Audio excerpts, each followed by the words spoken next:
Morning, everybody. I'd like you to welcome to the Overview Committee this morning. My name is Councillor Kathy Mason. I'm the Chairman of the committee, and I would like to welcome you all to this meeting of the Overview Committee that has been broadcast live and recorded for publication. Agenda item number 1, to ask the committee to approve the minutes. Can anybody approve? If we're all right? Is anybody going to object or want a correction? No, that's good then. Could I have apologies for absence, please? Sorry. Thank you. So we've received apologies from Councillor Bruce Lawson for other reasons, and we have Councillor Jeanette Barlow substituting, and I've also received apologies from Councillor Terry Cox for other reasons, with Councillor John Seaman substituting.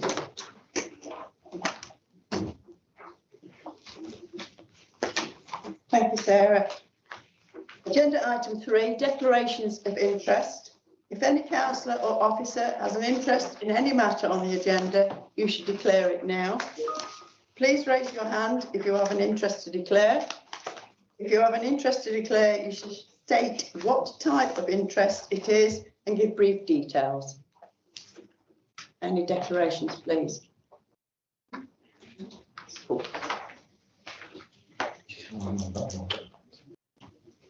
Good point.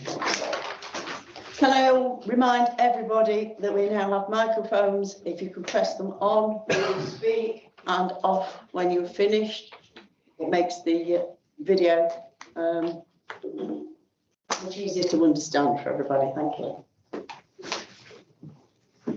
Right, agenda item 4 is the financial monitoring report, period 5, 2025-26. I would like to ask Councillor Stuart Matthews, Cabinet Member for Finance and Resources, to introduce the report, please. Thank you, Madam Chair. The period 5 monitoring report shows that the forecast overspend of 3.1 million is currently projected. Unfortunately, this is a 2.2 million worse than the previous forecast. Councillor Stewart, can you just bend your... Oh, sorry. Unfortunately, this is a 2.2 million worse than the previous forecast and reflects increasing pressures on our adult social care services. Demand has increased numbers and complexity of cases, in line with the experience of other councils, continue to cause stress on the budgetary position. Understanding elsewhere in the budget is helping to offset these additional costs. The details of the significant under and overspending is set out on the report. I will draw attention to the fact that it is early in the financial year and so subject to change as we progress through the year. Colleagues will see in the report the various actions that we have taken to manage the financial challenges. The report also continues to show increased pressures on school budget due to increasing demand and cost in high need block. Although we are behind other councils, we are following the national picture reflecting the chronic underspending on STEM provision. Turning to the capital programme, this shows slight slippage of spending early next year, particularly with the education STEM portfolio of 4.5 million. The technical documents also include information on cash management for the council. Thank you, Madam Chair. Thank you, Stuart. Could I ask Nigel Stevenson, Service Director for Finance and Infrastructure and Improvement and 151 Officer, if he has anything further to add, please? Thank you, Madam Chair. The only bit I need to, I think, to add to Stuart's good introduction is about the fact that management action is being taken, it's particularly around vacancy control measures and asking departments to do what they can to actually control non-staffing spend as well, in order to help for us to get to out to a position that will be zero year end. But obviously, it's something that we're monitoring as we go through. Thank you. Thank you, Nigel. So I would like to move the recommendations. They're on page 10 and 11 of your agenda. There are two recommendations, and I will move those. And if I can ask Councillor Siemens if he would second. Seconded, Madam Chair.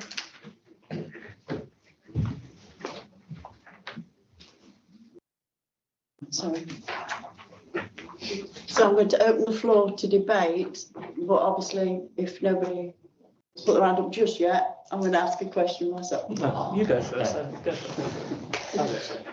Basically, everything you've done up to yet would have been obviously before the announcements yesterday. And I don't expect miracles to have happened that you could readdress everything from what happened yesterday. But how will yesterday's budget from the government affect your assumptions going forward? If I may, Madam Chair, should I manage that one at the next agenda item, which is about the budget update report? Yeah, this one's about the budget monitoring report. Okay, Yeah, but I'll mark that for the week. yeah, put me down for that one then, madam. Thank you. Councillor Bestwick. Thank you, Madam Chair. Just a few small questions, if I may. If I can start on page 14, paragraph 4. The forecast overspend on adult social care is 5 million. Bearing in mind the further in the report on paragraph 25, page 18, quotes significant risks. How happy are you that that won't increase before the end of the financial year? So talking about the £5 million overspend on adult social care. Is there another question you want to ask, or is that? I've got about 4 or 5, so shall I Should we do one at a time? One at a time. Thank you. Yeah, and you're absolutely right, and I think members did raise this at last the period when we looked at the period 3 monitoring report. Adult social care is under particular stress. What I'll remind colleagues is on these demand-led services, such as particularly adult social care and children's social care, is we set a budget with lots of assumptions around the numbers of people that will require our care and the level of care that they will require. You're never going to have an absolute exact budget that you're going to do that. You know, by setting it with those sorts of assumptions, that you know you're going to be wrong. What you're trying to be is wrong by the smallest amount.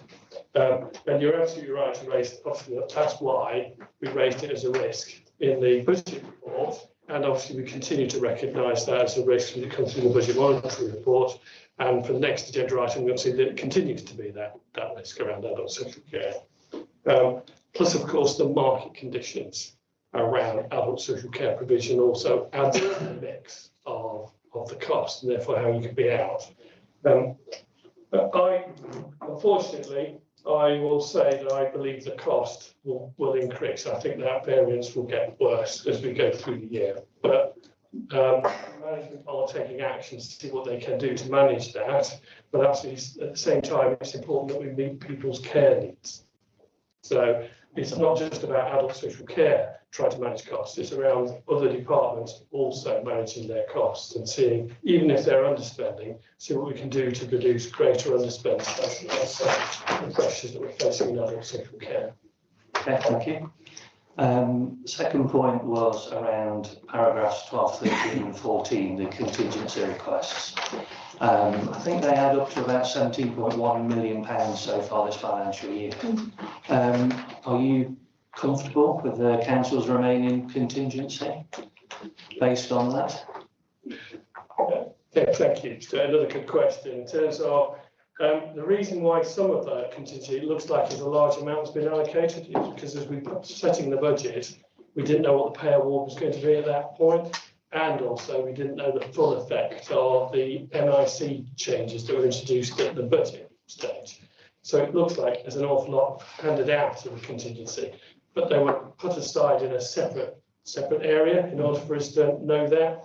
We still are managing a general contingency of about 5 million, of which there's been like 1 million allocation, so there's still enough there to meet unknowns or untoward looking at, we don't know yet for the rest of the year. But as we're getting through the year, we are in November now. Yeah. I'm still comfortable that that contingency will meet us for the rest of the year. Excellent, thank you. Then if I can move on to the dedicated schools budget, I think it's note 21. It's forecast a deficit now of 31.7 million at the end of this financial year. Can you explain how that will impact the council financially? Yeah, thank you for your question. And as Stuart said, we've rejoined the club now for local authorities that have got an overspend in their high needs block. Last year was an overspend, but we had enough in reserve for the high needs block to meet it. As we go into this, as you remember, I think we had this discussion at last committee in terms of around the high needs block, is where we got a statutory override, which means that we can hold a negative balance. Quite rightly though, in order to manage that, you need a positive balance. So effectively, it is running down our overall general reserves across the council to meet that needs. The issue for us, of course, is those reserves are there for a specific reason why you've been holding them. As they're required to be needed, it puts more pressure for you to hold more general reserves aside to actually meet that. And unfortunately, which there was one issue, quite rightly, that Madam Chair raised around the budget, was quite rightly was the issue around SEND overall. It was the announcement yesterday around from 2028, I think the government is going to take over responsibility for managing the SEND budget, but is a little bit vague on how they're going to cope with the increasing deficits that local authorities face, which could be as much as 14 billion by the time we get to that point. And the government hasn't been clear as to how they're going to manage that. And I still will treat this, and I think colleagues across the country are, we're holding this balance, this negative balance on behalf of the DFE. So that's going to be the discussion we're going to be having. You're anticipating that you will need to pay it back at some point? At some point, somebody's going to have to put their hand in the pocket. But obviously, I would prefer that to be government to put their hand in the pocket. If they don't, considering there's a lot of authorities down the country where already they're into the 200s or 300 millions of deficits on the high needs block, they'll be bankrupt. But I mean, the taxpayer's going to pay for it in the end, aren't they? One way or another. That's a political comment, which I don't think. Thank you for that answer. Just the last point, on note 39, we can see that borrowing is to increase by 10.6 million due to the net slippage of the capital allocations programme. Could you detail for us what progress is being made to rectify this, please?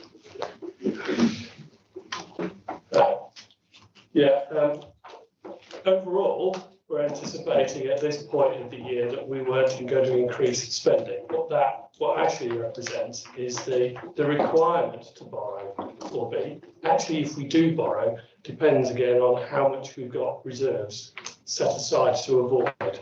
I think there was a question at full council before around borrowing, which I think Councillor Matthews explained. We have an element of what we call under borrowing. So that's to do with historical spend, where the capital programme is spent 251 million, where we haven't borrowed.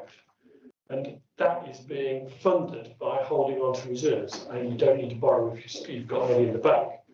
Effectively, as you start to run down reserves, as you start to incur deficits on the high needs block, you're going to have to replace that under borrowing with the actual borrowing. So this is the exercise that we're going through this year to understand what the implications are for us in terms of borrowing. But it's not because of the future capital programme, it's to do with past decisions around spend and how we've financed the capital programme. And it's been the right strategy not to borrow over the last few years because interest rates have been ridiculously high. As we come through the cycle and those interest rates we hope will drop, there might be some we have to talk about short-term borrowing in order to get to the position of where we are with longer-term borrowing. But inevitably, you will see that long-term borrowing will have to go up. Thank you. Sorry. Sam would like to ask a question. Yeah. Councillor Smith. Thank you, Chairman, and thank you, Nigel, for those interesting comments in response to Councillor Bestwick. Can I just get into more detail on the send, if I may? And it's probably a question for Councillor Matthews more so than officers, but as we've heard, Nigel, and you're quite right, I was the cabinet member of send every year. The forecasts were lower than demand ever was, and always is right across the country, but you have to give it your best guess. The paragraph 20 says that the overspend forecast is now 33.7 million on high needs for 25-26, and the CCM, County Council's Networks Command, said they expect the deficits for send to go to 19 billion quid in the next 4 years. The government yesterday said we'll take on send costs, but have not given any detail whatsoever on the deficits. So councils could get bust. You've said that, and I agree. But I just wonder, Councillor Matthews, you signed up on saving plans of about 40 million quid over the medium term, and if you read the detail of those saving costs, which I have because I'm sad, you have allocated or said you're going to save about £3 million in send. I think we're probably the only council in the country ever to say that, because you never save money on send. We're 33 million overspent this year alone. How does yesterday's news and what you've just said and the forecast of 33 million correlate with that 3 million? And I know you was asked this yesterday and you were expecting the question today, so I'm the one to ask it today, but it just doesn't make sense. So I wonder if you could make it make sense if you are a wizard in that way. Yes. Thank you, Councillor Smith. Yeah. There's two elements around SEND that we have to be aware of. One is the actual cost of delivering the service and meeting the needs, which comes from the high needs block, which is a high needs block within the dedicated schools grant. So you'll hear lots of acronyms about DSG and HSC, but that's not to be confused with the two aspects that hit local authorities in terms of also meeting that need. One is doing the assessments, which is staffing costs, which appear in the education and SEND portfolio, and the cost of delivering transport, and it's the SEND transport, which is in our budget as well, which is in continual growth. And I know we've blurred a little bit into the next item, but you're quite right, it was asked yesterday, so I'm grateful for the question. You'll still see, although there is savings plans, that there is still considerable growth in that SEND transport, both in terms of what we think of the demographics, but also in terms of inflation because of the cost of actually transporting fuel, wages, those sorts of costs are still going up. Yeah. That 2.7 or 3 million that you've rounded up to, is about interventions that we hope to do, because without those interventions, it would be nearly 7 million that we'd be expecting the demographic pressure to be. So those interventions are around conversations with parents, around different ways and discussions around meeting the needs of those children, or actually doing things that we don't incur the cost in the first place because we find locations that are more inclusive for children. So that's what it's more to do with, then it's about cuts to services. Yeah. So rather than it being a £3 million saving, it's just a reduction in £3 million of the increasing costs, budget's increasing. It's not saving, it's just a reduction in how much it's going to extend. Is that right? I won't be trying to say how you would semantics in terms of whether you call it a savings plan or mitigation. We still refer to it as mitigations because it's an intervention that will prevent that cost being even higher. Some may call that a savings plan because it's a plan in order to avoid those extra costs, which could be classed as a saving. Councillor Brown. Yeah, just a point of clarification. Councillor Beswick mentioned slippage. Can you just explain that? What slippage is, please? Thank you, Councillor Brown. Yeah, in terms of the capital programme, it's different to on the revenue budget. You underspend or you overspend, but we don't do carry forwards of underspends. We actually manage that in a different way. On the capital programme, because it's project by project, if for some reason that project is delayed particularly around schools, because there's timing of when works can take place, because you're not doing works at schools when the children are actually there having their education. If you miss that window, then it's going to likely fall to the next term or to the summer. As a consequence, the programme has slipped, and therefore we use the acronym in terms of its slippage for the capital programme itself, rather than an underspend. Okay, thank you. Councillor Wilmot. Thank you very much. You're glad to hear that many of my questions have already been answered. My first question, I'll do one at a time, so that it doesn't confuse you too much. I've got a number of questions. A question on savings. I see in the budget you've approved savings for the next 2 years. How will you be monitoring this issue? And if the savings are not delivered, how will you overcome that problem? That's my first question. Councillor Wilmot, I think that refers to the next agenda item if you're looking at the budget update report. This one's the monitoring report. There will be some savings within this year's programme of revenue. And again, we do have a section on there in terms of where we are with savings. There was a couple of items in the transport area where we were hoping that legislation would enable us to implement some areas around transport, which hasn't, but is still being contained within the overall budget within transport and environment. My next question is the main statutory services of adult and children's social care are a tremendous worry to this council. The risks to this council are significant, with increasing demand and complexity of some cases. Should we not be asking the Integrated Care Board for a respectable outcome around joint funded care? Thank you, Councillor Wilmot. As you may recall, last year the ICB, or the Integrated Care Board, is under financial pressure. They continue to be under financial pressure, so they are challenging around the care for adult social care particularly. We do joint commissioning, and obviously there's a challenge with making sure that we do not pay for health care, and likewise health are actually challenging that they are not providing social care. And that's always going to be a little bit more of a debate than it is going to be a size in terms of what that is. Inevitably, we've seen the ICB challenging the amount what they think is over provision in terms of what they think is social care. That does cause us some issue, because when somebody's in a package, it's really difficult for us to then just turn around to somebody and say, well, we're going to have to move you to a different location because this is about residential care. It will increase cost for us. Last year, I think that caused an overspend of 6 million towards the 20 million of the overspend overall we faced. It is continuing pressure to us, and explains some of the reason why we're overspending by 5 million on this report.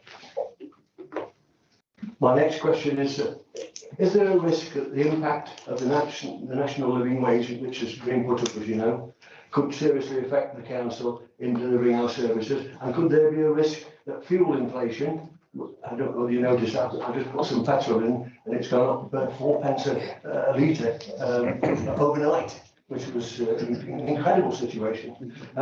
Could there be a risk that fuel inflation and the associated costs of the living crisis that we have been in at the moment, compounded by the national economic issues, could cause a problem in delivering our services? Thank you for the question. It is one of those risks that we do put in the monitoring report. Wage inflation and general inflation, and inflation staying higher for longer, does add pressures to the council's budget, and also makes it harder for you to find efficiencies, because an awful lot of that is just straightforward inflation measures that are being pushed onto you. We make some assumptions around inflation, and particularly wage inflation, when it comes to setting the budget. But again, it's assumptions. It will be a continual pressure. And I think some of the pressure that we've got in transport is around home to school transport and SEND transport, where wage inflation and fuel inflation is higher than we anticipated. And that's why we've got to overspend. It's something, therefore, that we're trying to manage in year, but we also have to reflect next year, which is why I think that's the next agenda item where we can go into a bit more detail on that. My last two questions. The loss of staff, particularly across the social service network, is a particular worry to us all. What contingency plans have you in place if staffing resources diminish? Particularly on adult social care, I think that might be a better question to be raised at the adult social care scrutiny panel, because that's about delivery of performance. Yeah. Last one, John. And the final one, now if the government settlements are not up to what services are not up to the amount of money that we are supposed to be getting at the present time, and what services would suffer through lack of resources, what would you, the first things you would be looking at? Again, that's probably what the next agenda item in terms of the budget update report. But you're quite right, there is uncertainty on local government funding from central government, both from overall the government's finance position, the pressures that's facing us in terms of inflation and wage inflation, and demand needs that are increasing. But also, you're quite right in terms of, from your last question, there's pressure also in terms of retaining staff and keeping morale high, both for our staff, but also particularly in the care market, because they're one of the lowest paid in our sector. So since we rely on an awful lot of social care providers, the national minimum wage becomes a particularly significant factor for us, which is what's covered in the budget. Thank you. Has anybody got any more questions on agenda item 4? Councillor Chowdhury. Good morning, everyone. Just a question for Stuart Matthew, Councillor. Given the council service, will be transferred to the mayoral authority control of spring? Has been an assessment been made for the financial implication for the council budget? And will you see any reduction cost, liability and result? Just a brief question for you. I think there's another question for the next agenda. Is it next one? Thank you. Has anybody got any more questions on agenda item 4? If not, we will go to agenda item 5. Okay, agenda item 5. Oh, sorry, I didn't.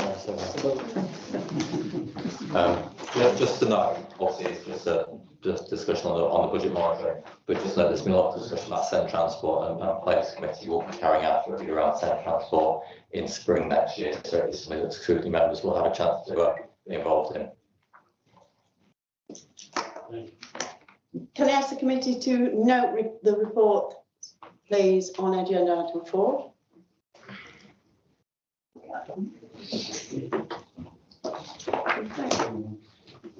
Agenda item 5 is the budget update report. So I'll ask Councillor Stuart Matthews to introduce the report, please. Thank you, Madam Chair. The budget update presented today includes a report that was presented to Cabinet on the 6th of November. The report highlights the Council's current and medium-term financial position, as well as the measures being taken to mitigate predicted budget deficit. In introducing this report, it is worth reflecting this is a point in time on the journey in constructing the Council's budget for next year. I'm grateful to the Cabinet colleagues in how well we have worked with officers to understand our context, issues, improvement journey and removing waste from this Council. We recognise the significant pressures driven by both demand and inflation on the delivery of our services. The funding gap inherited from the previous administration and overspending in adult social care of over £20 million incurred last year, we also inherited from the previous administration.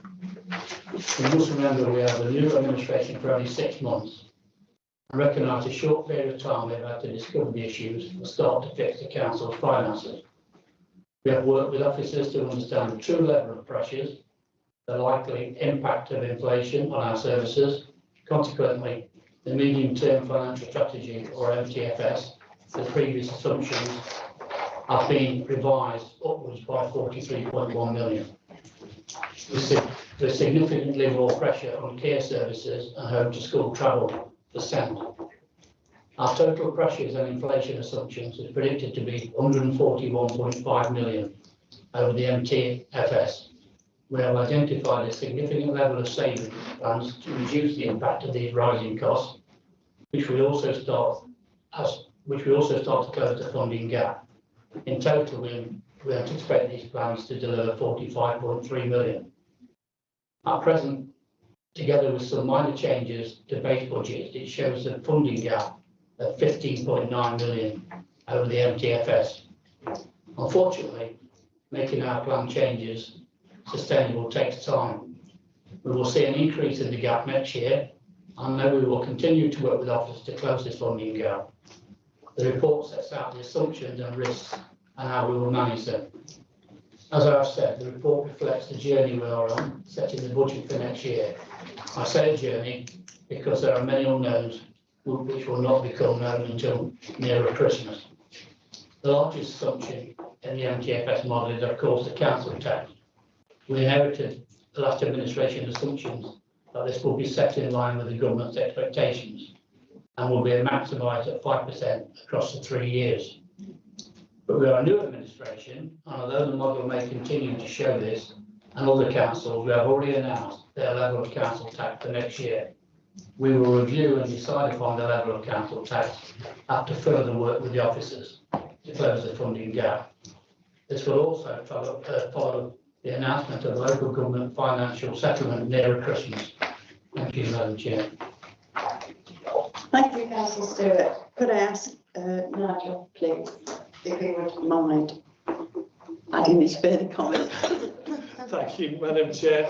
I know you asked a question. I did. Around yesterday's budget, and so if I may take the opportunity to respond to your good By question. all means, because obviously Councillor Wilmot has asked the question as well, and Councillor Chowdhury. We're all wanting to know what we can't actually be told today because it's too soon. But if you can do your best, please.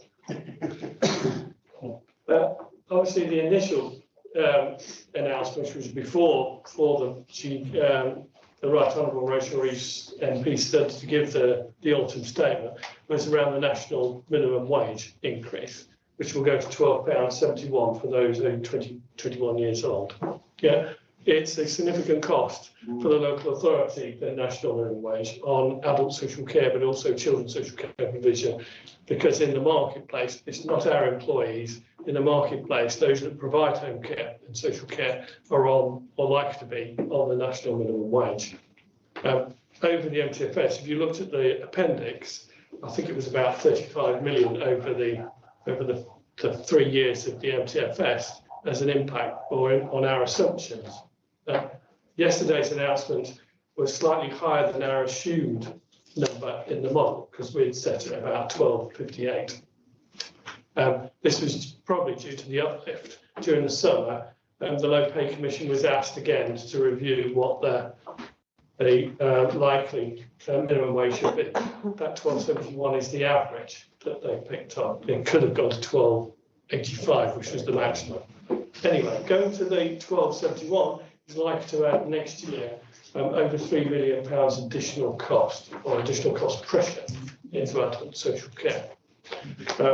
The other matters, of course, that were raised quite a lot of little things in that budget that have major impact on local authority, particularly the SEND announcement, which again is quite unclear. And the other around setting the spending levels for the department levels for the spends for each of those, particularly the one for MHCLG. And if colleagues will know from the report, we mentioned around the fair funding 2.0, as it's called. And in the summer, there was lots of excitement from the consultation in terms of how much extra money would happen. There was a technical announcement last week that's very dampened everybody's expectations in terms of what they were going to gain. So, and it really is opaque in terms of understanding how much additional money, if any, we would like to get from the fair funding model.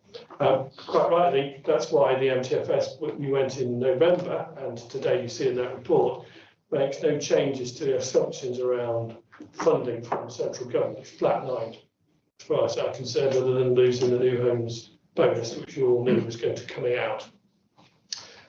It's still my expectation that we will gain some additional funding from central government through the business reset and the fair funding model.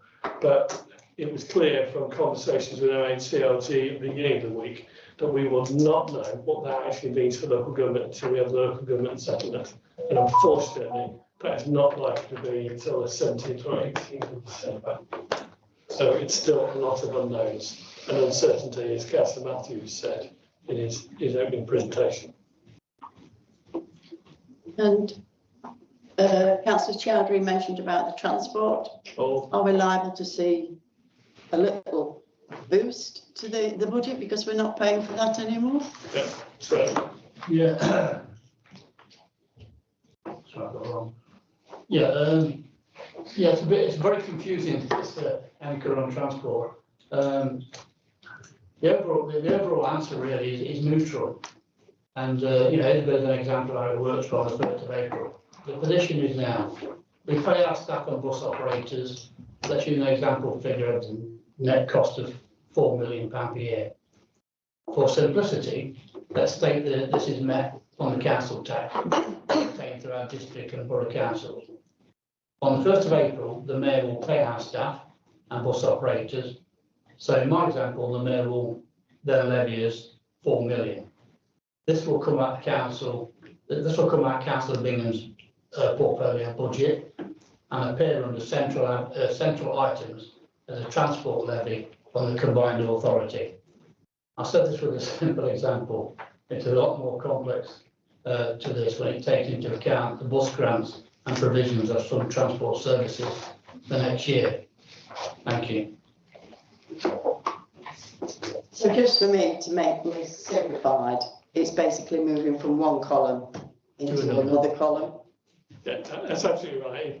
If nothing else was changed in terms of inflation or cost, it effectively is just moving a cost from a portfolio level, which in this case is Councillor Bingham's portfolio, and be putting it into a central item which will be a transport levy that is issued from MCA.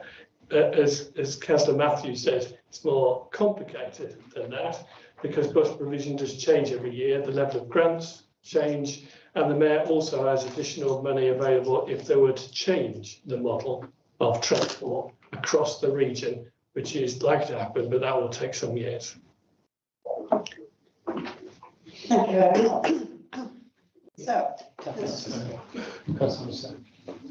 got to move the recommendations. Yes, yeah. Sorry, let me just No, move yeah, the you can. recommendations first, and then we can. I'd like to move the recommendations on agenda item 5. These are on page 31 of your agenda. There are 3 recommendations to be considered. I will move those. And if somebody, John. Seconded, Madam Chair. Thank you very much. We'll just have a show of hands on that one. No. Beg pardon. No. Possibly wish I was showing hands. Councillor Smith, if you'd like to start us on. Thank you, Chairman. Just on the fairer funding review, we all know that with this Labour government, they are going to target deprivation and areas, including the city. So the city will be rewarded for its failure and be given a bigger bailout than we will see an increase on our fairer funding allocation. And we all know that that is a nonsense because it costs more to deliver services in rural areas. We have such a vast area to cover with adult social care, children's care, SEND transport, etc. So I wonder if you could explain to committee what lobbying you have done as the new administration to the government to stress that, or whether we can work together as a committee between now and mid-December to contact members of Parliament who represent Nottinghamshire to say you need to be banging on Rachel Thieves' door and saying make sure that the fair funding review doesn't neglect rural areas, because the on-demand bus service that we run costs far more than running an NCT bus around Stanton, and we're going to see deprivation play a huge part in this. And I think it's that's more of a tick box to make Labour backbenchers feel better rather than actually the effectiveness and the cost of delivering services to all our residents. And I know we can't be as political as I've just been in a letter to MPs. I think we should be, but I would encourage you to do so before that allocation is given and the ink is on the paper signing it off. That's just a plea. The question I have, paragraph 62, mentions about council tax and how we were expecting yesterday's announcement to be on the referendum limits. Did that change? I've tried to catch up on the budget. I did a lot of reading yesterday about SEND, but I didn't pick up on that. So it's a genuine question of has the 4.99 changed at all? And then just an update on lobbying, Councillor Matthews, if you could. Well, if you like, I can answer both. After two steps, I'll answer the first bit. Yeah. I've written to government 3 times. Nothing, not even a reply, nothing. It's very disappointing, and I've also written to James Nash, Rushcliffe, nothing. Not even an acknowledgement, nothing. That's very, very disappointing, and I agree with you. And as we know, Sam, they control all the levers. Yeah. It's very frustrating. But no, Thank you. Thank you. Thank you. Yeah, in addition, I assure you that obviously the leader and other colleagues through the CCM, so the County Councils Network and the LGA, as well as the officers through their various professional bodies, have been lobbying and will continue to lobby. It's a little bit disappointing to find out that the recovery grant is going to continue in its form outside of that, which is a 600 million, which we expected would be just into the mix, which is now just going to be kept. And again, as you know, that was really unclear. Nottingham City, that's 11.7. Deprivation, as you're quite right, Councillor Smith, was going to be the big lever. And not to try to get it too complex, the funding formula was coming down from 9 blocks to about 5, of which transport, SCND transport is one of those blocks. Unfortunately, my understanding is obviously there's a lot of authorities we're going to lose. That voice has been heard, and as a consequence, more dampening is coming into the mechanism. So effectively, it moves those ones in order to increase dampening, rather than putting more money into the system. They actually then introduce ceilings, and those ceilings get lower. So, for want of a phrase, so it means those authorities who were facing high deprivation, and let's face it, Nottinghamshire County Council is in that, will not gain as much as they originally would have thought with the introduction of higher dampening. On the council tax? Oh, the council tax, it was exactly what we expected. It'll be 5% for a county council with social care responsibilities. It used to be called the adult social care precept, but that concept, although it's in there as for adult social care, it's all rolled up into council tax now, so it's just 5%. Thank you. Thank you. Councillor Bestwick? Thank you, Chair. My concern really is around the long-term prognosis of the MTFS. So I've got some things that I want to kind of bring into the discussion, and maybe ultimately this is something that Councillor Matthews would like to comment on as well. It's assumed in the MTFS that the pay award would be 2%. It's actually 3.2%. We've also heard that the national living wage was assumed to be, I think, 3.03%. That's going to be 4.1%. It also says in the report that these sort of things may have a significant adverse effect upon these projections. I think you've already alluded to the fact there's another £3 million. I think 50p was 13 million, so it's on top of that, isn't it? I noticed on the forecast as well, there's no forecast of future pay awards over 3%, and yet this one was, as I've just mentioned, was 3.2. We also had a report from CCM about various things to do with children's and adult social care. The high needs block, I'm talking nationally, it assumed that the high needs block would have an increase of 6 to 8%. This is over the next couple of years, I think. High needs expenditure was expected to grow by 7 to 10%. send home school transport 10 to 15%, and EHCP pupils 10%. So with all those things taken into account, and the prognosis of the national living wage and basic pay awards being far more than what's been forecast in the MTFS, I'm struggling to understand how you could have £45 million worth of savings in those areas when not just nationally, but even our own experiences, that all of these things go up. All of the salaries are going up more than forecasted. So isn't your £45 million just a wish list rather than actual savings that you'd be able to deliver on? I'll leave Councillor Matthews about the savings plans, but on the risks, the report itself does indicate around the pay award that we assumed 2% in each of the 3 years. Yeah. But the fact is that we identified in there that it's likely that with wage inflation and CPI that we would have to increase that model. Not to be confused with the 3.2 that we've had for staff for this financial year, which was within the tolerances of what we expected when we set the budget for this year a year ago. Yeah. So we've been reasonably okay in terms of that case, but I think you're right in terms of our assumptions for pay award will have to be higher, but that is subject to the national negotiations, and it's not unknown for that pay to be below CPI. So that's a debate to have with the unions when it comes to that negotiation, which we're really a small part of that discussion. On the high needs block, yes, we'll have to consider that in terms of the overall aspects of setting the council's budget when we come back in February. Yeah, but yet generally we've been reasonably good in terms of estimating what the impacts of inflation is likely to be.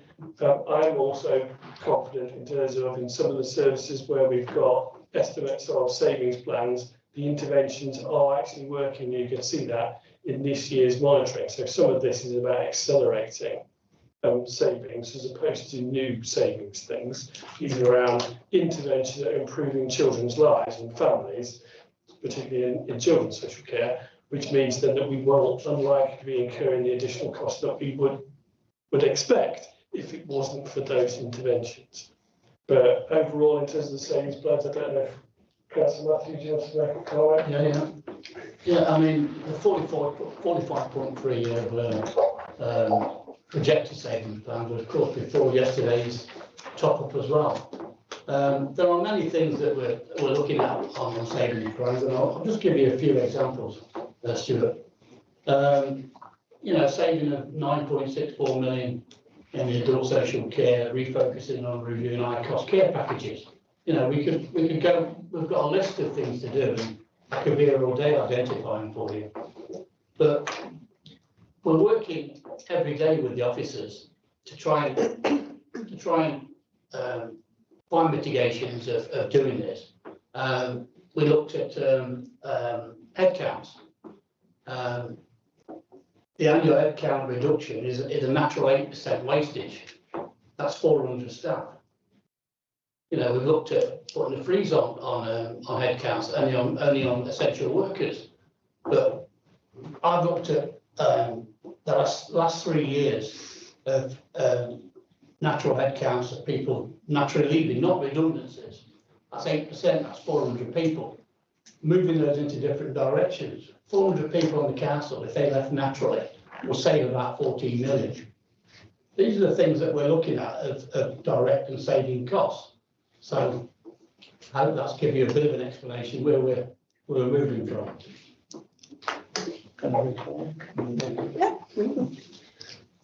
Thank you, Councillor Matthews. In a way, but I'm still unsure as to how confident you are that you're going to be able to book the history and the national trend and deliver a £45 million worth of cuts or savings. depending on which political side of the argument you're on, when every piece of evidence points against it. That was the question, really. Well, to refer to it, you know, it cuts or savings or efficiencies, you can call them whatever you want. I've got to say, in the 6 months that myself and James and all the officers, I've got to say, to move into a different direction of a different way that's a council has been run for 8 years into a different scenario that we want to achieve, what we've done in 6 months. But I can honestly and on heart say they understand every penny that the council spend is their penny, and that's what we're trying to bring into this environment. And I'm sure. I hope you don't come back to bite me in 6 months' time. Working together, and again, I'll go back to working together. Come for a cup of tea, Sam, and give us some ideas. We're together. That's what we're here for. Working together. It's not about. I need assurances over biscuits. Making all things. It could be ideas. Don't forget, because you helping helps every resident in Nottinghamshire, not our group, everybody. So we're pretty confident, and we're pretty confident that we can also save a little bit more. We'd like to save 16 million more to bypass it completely. But the government control all the levers. Thank you. Can I add to that? Yeah, sorry, James, if you're finishing that one off. On to the same point, if I may. One of the things we've done is and I know Stuart alluded to it in full council, we're sort of talking about getting the bonnet up. I appreciate it. A metaphor in essence, but principally we're looking at how we do business here and looking into, you know, I've spent a long time looking into what I call, activity-based cost. So what is absolutely driving this cost? When we look at, say, for example, adult social care, how many people are we planning to look after? You know, that's a very difficult number to choose. Under what care packages? At what average care prices? And of those care prices, which of those contracts are coming up for negotiation? Which ones can we renew? Which ones are we unfortunately tied into for too long, which will sort of put them out the scope a little bit.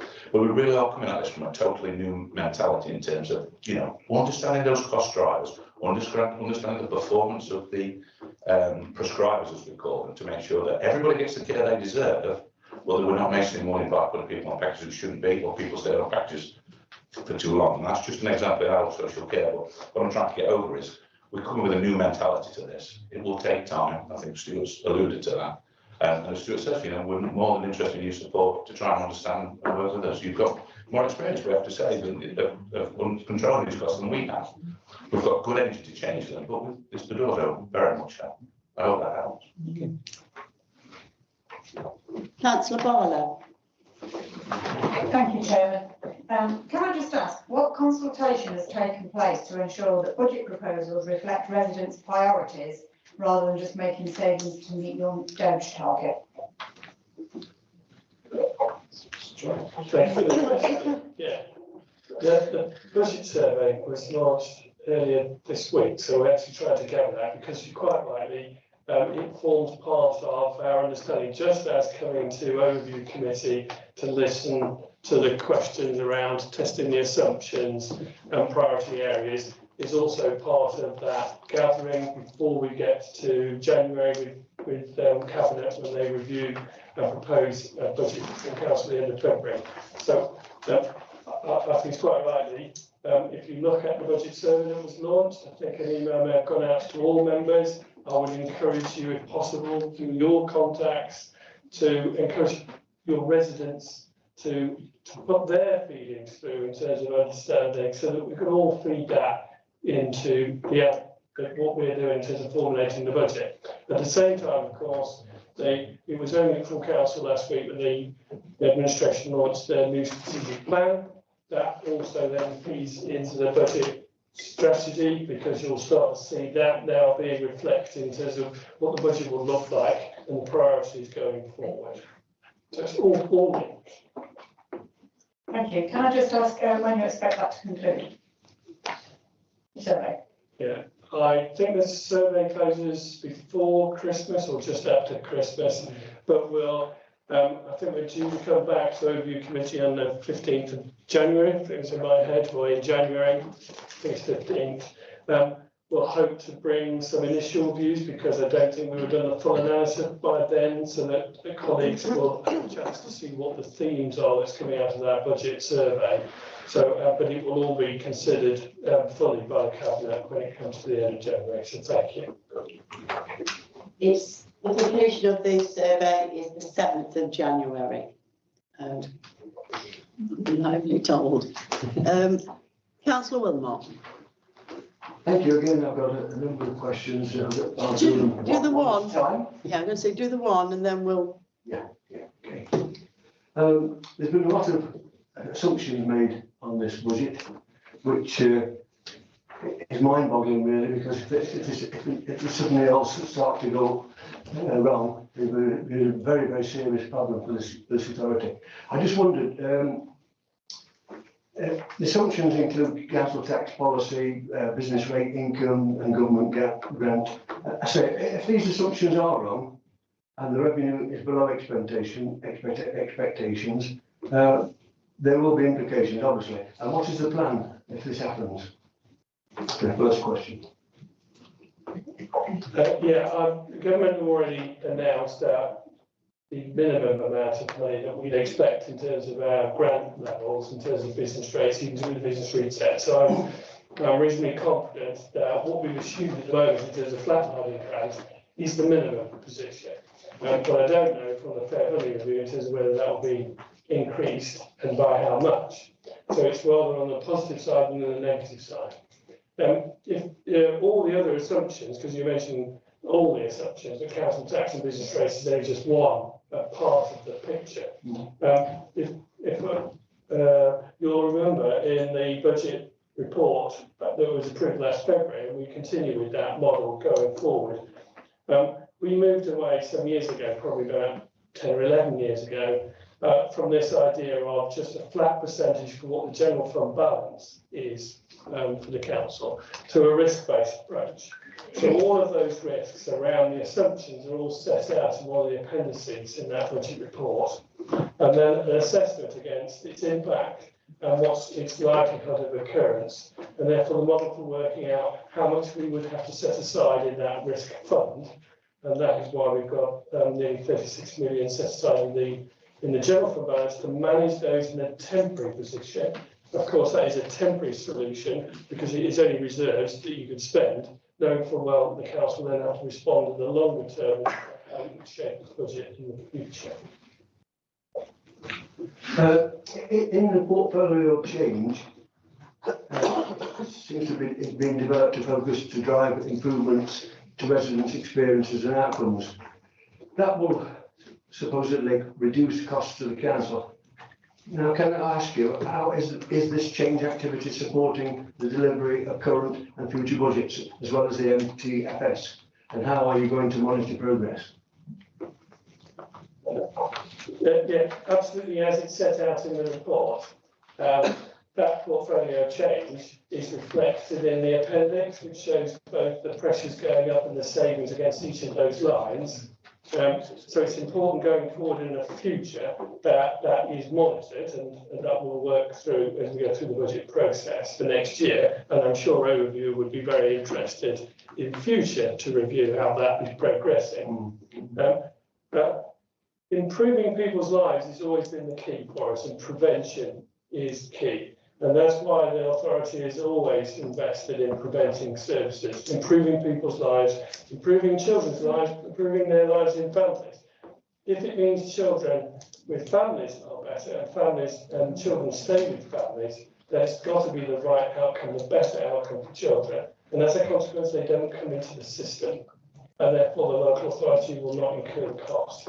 And that is what the model, both that in children's, but also in adult social care, in terms of the prevention model, which is to try and do more through the Thriving programme, Thriving Communities programme, which is to try and help communities stay more self-reliant and independent, and again, avoid them coming into social care, because once they get into social care, unfortunately, the trajectory for more expensive interventions are there. So that's what the model prevention. It's trying to do both in children's social care. It will improve outcomes. Improving outcomes is still our main thrust, and it's through that that we'll save money in the future.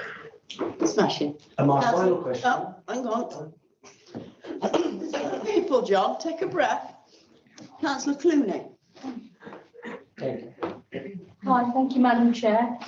Oh, that's it. Thank you, Madam Chair. I had a few things to say as well. I hope that's okay. I was going to ask about the efficiencies, but I think you've started to talk about those. And you could say could talk all day about them. I'd be very interested to hear what you've got in mind for efficiencies. That would be most interesting.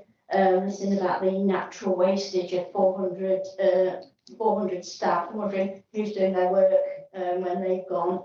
And how that might affect the council. But also, there's been a lot of talk about the minimum wage here, the minimum wage going up. I think I'd like to just mention that actually this is going to be a good thing for a lot of people in our county, and especially people working in social care. Just think how that's going to be better for them. It's not just all about what it's going to cost. I think it's about the benefit to the people who are actually going to be getting that minimum wage. And it might help to attract some staff potentially in that area if they're going to be getting a bigger, higher wage for what they're going to be doing. So that was that. And yes, I think it's just basically about the efficiencies. I would be very interested to hear more about the efficiencies. Thank you. Did you say you would be coming back with the efficiencies to the next meeting? Meeting after next? Yeah, we'll do that as the budget. When we come back in January, we'll probably have some more details around what those programmes look like. Yeah. Lovely. John? Oh, Councillor Wilmot. Sorry, I don't mean to cut you off, but lots of people Very waiting. nice to be here. My final question, what are the biggest budget risks in the plan? And can you inform us of any change activity that has been highly successful at present? Well, that's a couple of years for the next 2.5 days, probably, in terms of going through each individual line in terms of the budget as well. That's likely to be. But it is fundamentally about what I've mentioned before in terms of trying to improve people's lives and the outcomes for our people and residents. And by doing so, that is about them having less intervention from social care or both in children and adults. There are lots of risks, as we say, and particularly in people's services. They're the ones, the services, we spend the vast majority of our budget in those services, and therefore the ones where it's really easy for, particularly in children's social care, for one family to come in, then it's a lot of money. You don't know that. You don't know who's going to turn up and need our care and support tomorrow. So the concept you have to get in is understanding that these budgets are based on so many assumptions around likelihood, all the interventions that we do. It is about budget that we anticipate is going to be the cost. You know it's not going to be the cost of providing those services because you do not know who will need our care tomorrow. You know you're going to be wrong. You're hoping that the assumptions and that support the number that you've got to in setting that budget is going to be wrong by a small amount. But it's not to be convinced that you are setting a budget and departments, particularly in adults and children's social care, are going to have to meet and stay within those budgets because the overriding thought in our minds is meeting people's needs. When they appear for needs, particularly in children's social care, you are going to have to look after them, and that is going to incur costs. Is there any further questions on agenda item 5? Councillor Brown? Thank you, Madam Chair. I don't know who's going to answer this, but can you assure this committee that the saving measures or efficiencies are not going to hollow out the service quality?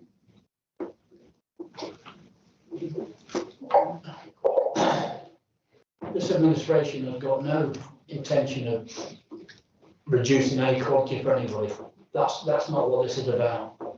In fact, in many ways, on the efficiency or savings plan, it's improving a better outcome for people, a better value. That's what that's all about. Thank you. Thank you. Pip, would you like to say? Thank you, Madam Chair. So I was just going to thank you, Madam Chair. So I was just going to build on some of the points that colleagues have already talked about in the meeting today, in terms of really thinking around with some of the efficiencies, how is it that we can improve outcomes, but also think around how we can improve them in a way that also reduces costs. So if I may, I'm from a public health and communities point of view, I've been really impressed by the way that the organisation has genuinely wrapped around prevention and early help, because that is one of the ways that we can help our population and our people and our communities stay healthy, stay independent, but also reduce the need to either delay that need or not mitigate it at all in terms of the need for high cost services.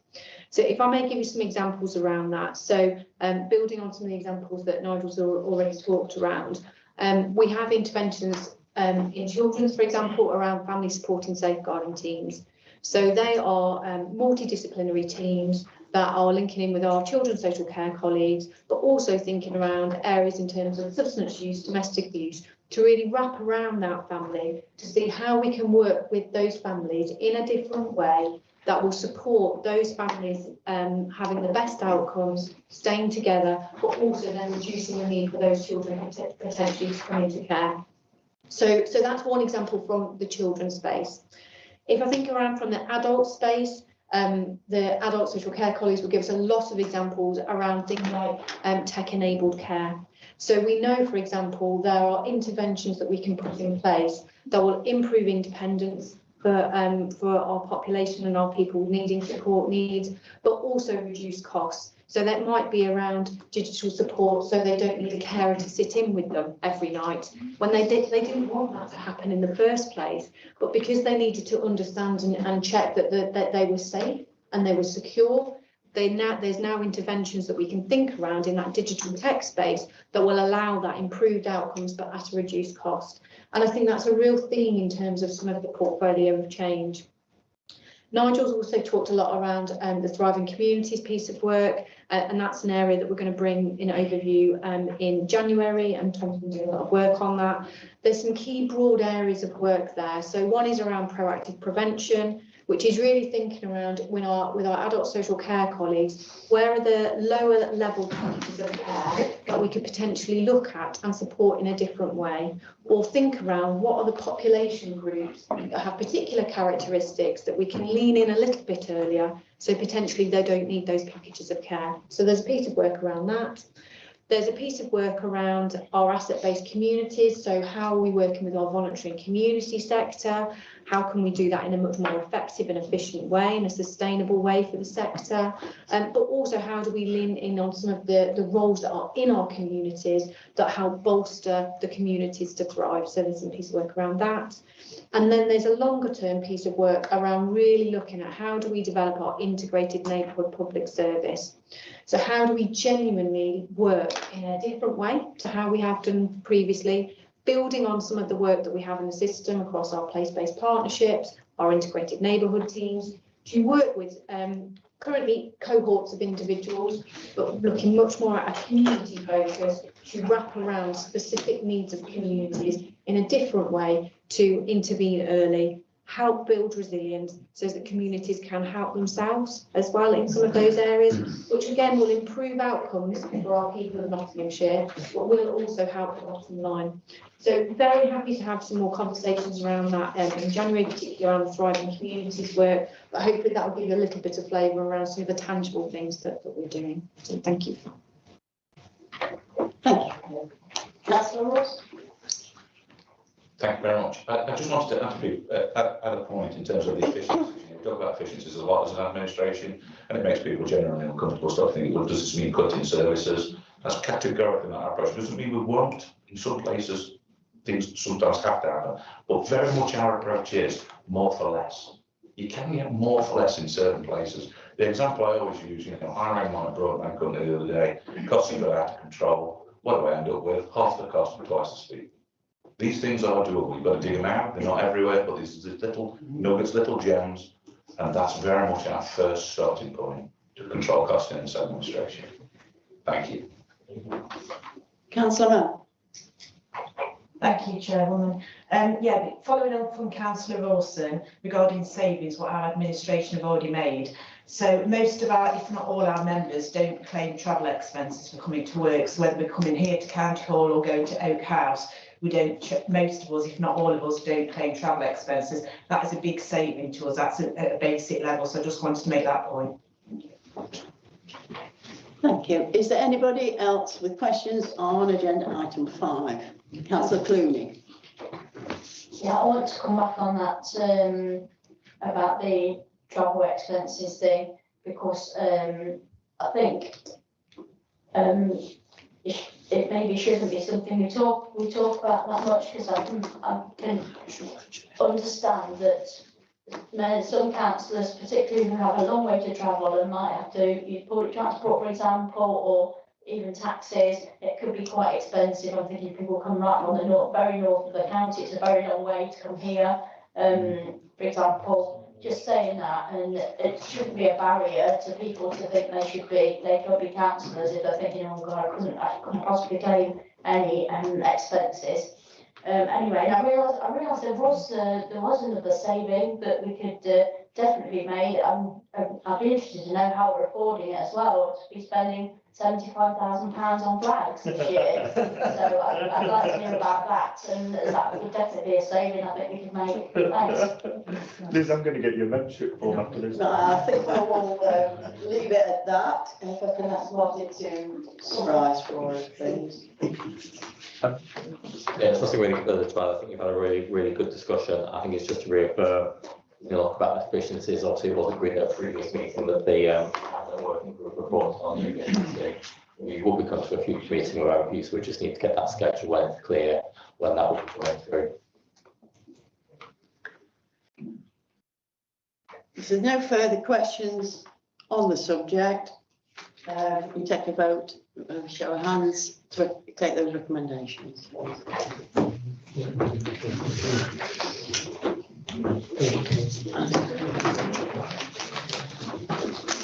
Thank you very much. Thank you. We've got copies. Marty Stewart. Oh, if you've got biscuits, it says still. Thank you. Biscuit. Not coming. Agenda item 6 is the public health performance report and public health outcomes. I would like to ask Councillor Dawn Justice, Cabinet Member for Communities and Public Health, to introduce the report, please. Thank you, Madam Chair. This report and appendices summarise the key performance indicators, risk and financial position for public health. The report combines quarters 1 and 2 and shows how the public health grant is supporting the improvement and protection of Nottinghamshire's health, including the building blocks of health. The covering report provides a snapshot with more detail in the Appendix A report. In the 2 quarters, there has continued to be strong delivery of most of the performance indicators. There are some expected seasonal variations with sexual health indicators, largely due to school holidays. And there is a new Nottinghamshire Healthy Families programme launched in October, and we expect to see further improvements in Best Start for Life indicators. The report contains mini deep dives of key areas of public health and stories of change.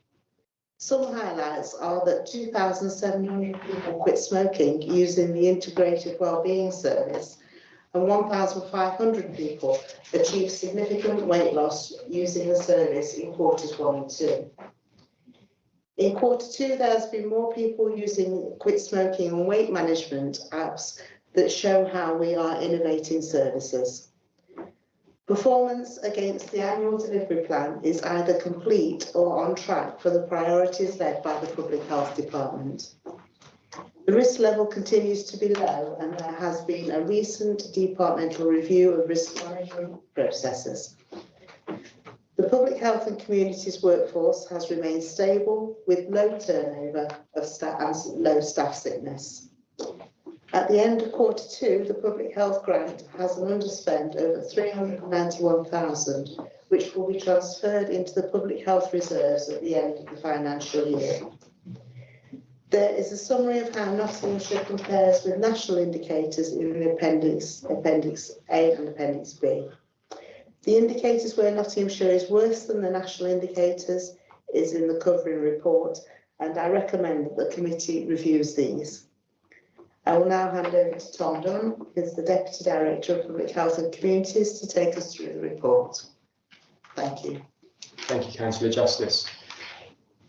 So this report does two things. The first is to look at how our performance as a public health function, and then to look how we compare as a health system to national comparators. So that's what we call the FOP indicators, Public Health Outcomes Frameworks, which is a really, really helpful and powerful way of seeing how we work as a system in healthcare, adult social care, public health, to improve healthy life expectancy, reduce health inequalities. With Nottinghamshire, one of the questions we often get is you'll look at some of the indicators and we are comparing really well, especially the national indicators. But as you will all be aware, that is at a Nottinghamshire level. And we do do lots of work about understanding the differences between different areas. And we will, that's been picked up before, and we continue to look at those differences. Is there any questions about the report? It is quite a lot. So we've tried to do, this is a new report for us. So we've tried to cover how we work as a public health function and how we compare nationally. Lots and lots of information. We've tried to keep it quite high level, but as Councillor Justice said, we're really interested in exploring some of those differences and some of those indicators, because that gives us a strategic direction for our work. And previously, we noticed some data around women's health, and that was formed Viv Robbins, Director of Public Health and Communities, her annual report. So we really start to focus on some of those emerging or continuing issues. Thank you, Maya. I'm just going to move the recommendations, which are on page 54 of 116. There are two recommendations. I'll move those and ask Councillor Stevens if he will second for me. Seconded, Madam Chair. And then it's open for debate. Councillor Wilmot. Chair, I've got a number of questions again. The first one, of the public health services that are underperforming, what actions are being taken to improve matters? That's my first question. Thank you, Councillor Wilmot. So we have quite a robust performance and contracting management programme. So if we are looking, if we are seeing any reductions in quality of service, we have formal contract management meetings, and we look for, we work in a really collaborative way with a lot of our providers, and we identify other areas of improvement. Is it, are there data quality issues? And we develop performance plans. Thank you. If I can just add to that, if I may. So looking at the particular indicators that you've got in your vital signs report, so there's two areas that we're highlighting as underperformance at the moment. One of those is around our C card scheme, which is our condom distribution scheme. And this is some of the areas where we will see that seasonal variation, because you know that scheme is particularly targeted at young people. And over the summer holidays, they're not necessarily accessing educational settings or settings that we would, or use settings in the same way that we would expect. So we will keep an eye on that. And as Tom mentioned, we will very closely monitor that performance with those. The other area is around health checks.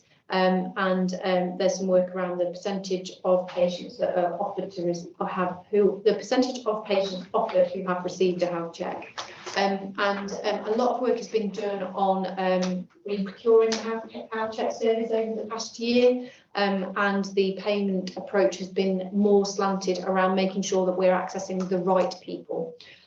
Because we know with health checks that are more affluent and our educated population are more likely to go for the health check, but actually it's our more deprived populations or populations with particular ethnicities that we might want to engage in a more effective way. And what you will see in the report is actually the percentage of conversion of those individuals that have had a health check to those that have needed an intervention has gone up. So from my point of view, I feel like the quality of the service is increasing, and actually the overall objective that we want to achieve, which is identifying individuals at higher risk of cardiovascular disease and dementia and other lifestyle factors, we are getting to more people, even though the percentage is not necessarily moving as much there. But when we do compare our performance nationally, we are performing above the national average. So I think there's something here in terms of where we've set our bar, because actually that's not an area that I am particularly concerned about, and I think there has been improvements over the past year. Thank you. Councillor Barlow. Thank you, Chair.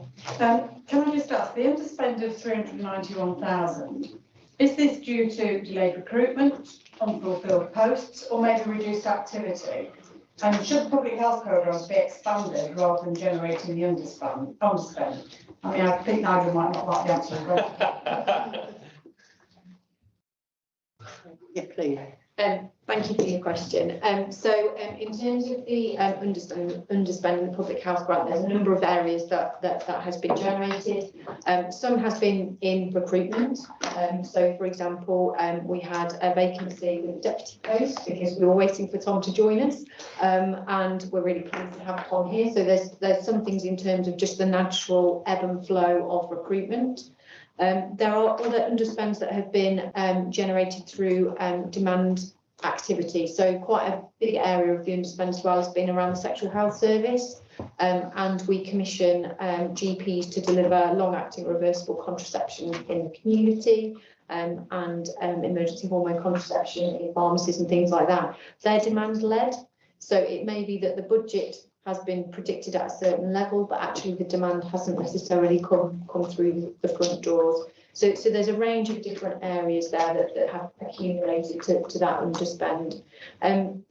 We have also looked at making sure that we are recruiting the right posts. As Nigel was alluded to earlier, we're making sure that we're only recruiting the posts that we really need, because we do need to think around how we do utilise the maximum benefit of the public health grant. But what I would reassure you around is any underspend that is generated in the public health grant is ring-fenced. So the public health grant is ring-fenced itself. Any underspend, so that 391,000, will go into a separate public health reserves pot, and that's when we will look about how do we spend that in the most effective way to make sure that we have the biggest population impact. And there have been a range of things that we've done over the years in terms of making sure that we have used that to test and learn some approaches that have then become areas that we've continued longer term. And we did, if you want any further information around some of that, we did do quite a big paper that went to Cabinet, I think about June or July last year, which talked about some of the key interventions that we've spent the public health reserves in. So I'm very happy to share that if that's helpful. Following up on that, can I just ask, so many services depend obviously on NHS partners who face their own budget pressures at the moment, as we discussed earlier. How confident are you that service partners can maintain the performance given the national NHS workforce and financial challenges? Thank you very much. That's a really good question. There's a tremendous amount of flux going on in local government at the moment with local government reform. There's also a lot of work being done with our NHS partners in terms of the changes to the integrated care board, so they're clustering at the moment. We know that our local Nottingham and Nottinghamshire integrated care board will cluster into a broader Nottingham, Nottinghamshire, Derby, Derbyshire and Lincolnshire integrated care board. And we know that there are a number of cost pressures around the NHS more generally. That we work really closely with our NHS colleagues to think around how do we support each other in areas of pressure. So if I give you an example around that, we're really keen to work with our NHS colleagues further around vaccination uptake. We know that nationally uptake is reducing. We're also seeing that in Nottinghamshire. Nottinghamshire still has vaccination uptake generally higher than the national average. And some of that is due to demographics of our population. But we're really keen that we want to maintain that herd immunity in our population so we don't get significant outbreaks of measles and things like that we've seen in other areas. So what I would say is from a public health point of view, we work really closely with our NHS colleagues to understand where there might be cost pressures, where there are areas that we need to mitigate and where there are areas that we can look to deliver differently. And I think the discussion I was talking around in terms of the integrated neighbourhood working and the integrated neighbourhood public service, I think is an area that will be really interesting and exciting to explore. And that's one of the key things in the 10-year plan. But we have to acknowledge that sometimes there are implications in terms of when NHS colleagues or other colleagues across the system make some significant challenges in terms of their financial position. And we have to work with those to understand what they might be before they happen, but then think about how we mitigate them afterwards. Thank you. Councillor Clooney. Hi there, thank you, Madam Chair. I've got a few things. Looking in paragraph 7, this is a delay in appendix A, sorry. This is about the visits to people who've just had babies in 6 to 8 week review. I think it's showing a decrease in over the last 2 quarters. I wondered if that was something that was carrying on from before that. Before that, was it even higher? And it's very much a trend of falling off. I've got some other questions. Do you want them all at the same time? No. Okay. Sorry. So thank you for your question, and a really important question because we know that our housing families service is a crown jewel really for ordinary Nottinghamshire. So you're right that we've seen a slight dip in performance in terms of some of the 10 to 14 week and the 6 to 8 week attendances, but they are still over 85% of attendances within the timescales. And there's some detail in the appendix around making sure that 100% is delivered, maybe slightly outside of those. Now, some of that has been due to recruitment issues. We know that the what was traditionally house visiting workforce, there's been national issues in terms of the capacity in terms of recruitment nationally for a number of years. Obviously, the service has gone through quite a lot of change and the service is starting to settle now that we've got into the new service delivery model. So as Councillor Justice mentioned, the new service launched on the 1st of October. It's been a journey to get there, but we're really, really pleased with the service that we've now restored and how that's moving forward. So it's an area that, as Tom mentioned before, we've highlighted through our performance monitoring. We will keep a very close eye on that. We certainly wouldn't want that to dip any lower. But we're working very closely with the Trust to think around how they can mitigate that and improve that performance. But please do hone back that it's still over 85% of the 90% target. So it is dipped a little, but it's not massive amount, and we will keep an eye very close on that. Would you like to do the next one then, Councillor Flynn? Yeah, I'm just finding my notes. This is around the vaccination and screening, paragraph 36. They said that there's inequalities around national screening programmes, including cervical, bowel and breast cancer. So I was just asking, in what ways are they thinking to address potential inequalities? Thank you for the question. So these are national issues, so we are looking locally through our health protection team and the health protection board about how we engage with different communities, because for example, bowel cancer, we know that some population groups, especially men, are less likely to use their screening tool that's posted to you. So we're doing work, we often do work around reducing stigma, improving information that's put out to make sure it's useful and readable. It's one of those things where with that vaccination screening, it's when we work really closely with the NHS. It's their responsibility, but because we've got that local knowledge, we're able to shape the local campaigns, and part of Viv's role as director is to provide that assurance that those screening programmes are being delivered as they should.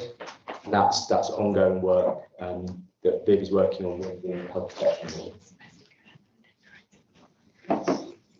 Was there any more, Councillor Clooney? Yes, I've got one more, which is actually in the next paragraph around the vaccinations. Do you know? Sorry, I'm just reading my notes back. Sorry. So the question is, do we know what's causing the higher rates of infections? I think it's mentioning additional demand for the service. If I come back on that, so in terms of our vaccination rates, so we know that we're seeing that downward trend. Again, we're talking, the Nottinghamshire position is generally higher than the national position. But we do know that we've got some areas of vaccination that we need to do more work on. As Tom has alluded to, this is a real hot topic in the Health Protection Board, which is a joint board across Nottingham and Nottinghamshire, which we work really closely with our NHS colleagues, because delivery of vaccination programmes is actually an NHS England responsibility at the moment, and is likely to move to the Integrated Care Board in 2027, I think that's moved to now. So we work really closely around that. There's been a tremendous amount of work done, particularly around vaccination in pregnancy, and really understanding which communities we know are less likely to take up the offer. So we've worked really closely in that particular example around how do we work with our maternity services, how do we make sure resources are in the most appropriate language, how do we make sure that we're engaging with individuals around who's that trusted person that they want to talk to. So we know from the maternity pathway that actually that tends to be the midwives. So how are we working with them to support them, to upskill them so that they can answer those questions, so that the mum-to-be can make the right decision for them. There's also a lot of work done around the COVID and flu vaccination work. We do that in terms of the winter pressure every year. And then there's a significant amount of work done as well around our childhood inns, because we know, and we're working very closely with our city colleagues around some of that work as well, because their immunisation levels are a little bit more challenging than ours. So there's specific task and finish groups around particular areas of work. And then because we know that vaccination has such good evidence base, and we know that it's a really cost effective, but also really improves outcomes for individuals, because it means that they are significantly less likely to get any of those infections. So in Nottinghamshire, we've seen a couple of cases around measles and things, but not in the way that, say, Birmingham or London has. And some of that is because of the herd immunity that we've got in our population, and there's something around how we can all collectively work together to keep championing vaccination, and new vaccinations keep coming, and the schedule changes slightly to respond to that. But anything that colleagues can do to help support, and if there's any information or guidance that you would like from the team, very happy to share that with you. So I don't know if that answers it. Yeah, thank you. Are there any more questions? Remember, Chair, I did tell you that there was a number of questions, and you're going to let me have one. Just a minute, it's Councillor Smith that I've been informed first. Thank you very much. The number of the building blocks that are highlighted from paragraph 63 onwards require good access to GP services. And in fact, paragraph 64 makes that point. I just wonder what work we're doing with the ICB to review their funding formulas for new medical centres. So I'll give you an example in Burton Joyce. we're looking to build a new medical centre. They've got a two-site GP service in like old converted houses, which isn't adequate. We secured 5 million quid a few years ago from the ICB to build a medical centre, and obviously that 5 million quid today buys you far less than it did a few years ago, and they're struggling to find land to then deliver the project to get a medical centre with that cost. And we've gone back to the ICB several times with Assura, who are the NHS appointed developer for medical centres, and they've said, well, that's the funding, that's the funding formula, that's the funding formula. It doesn't take into account inflation, and that's just one example. If that's happening across the county, we'll see GP services close in inadequate facilities and not be able to afford to open new, shiny, good ones. So I just wonder what we're doing as a council, particularly through your networks, to lobby the ICB to edit those funding formulas to take into account inflation, so we can keep good access to GP services, or everything you've written in what's called a glossier Public Health Commission services will just not be able to be delivered through GPs, and that will be a very backward step to take. So just if you have any update on that, we appreciate it.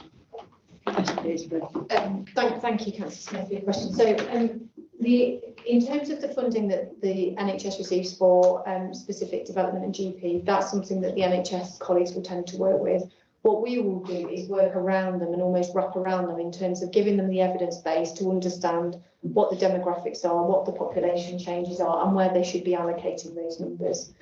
So if you have specific queries around how they're allocating money on specific practices, that's probably something you might want to raise with House Scrutiny, and we can absolutely link up some conversations around that. But I would see more the role for the Public Health and Communities team to be that enabling and supportive role from that evidence-based approach, rather than getting into the nuts and bolts around how much they're going to do. So apologies, I can't give you any more detail on that, but very happy to link in some conversations with House Scrutiny, and if that's helpful on that. Thank you.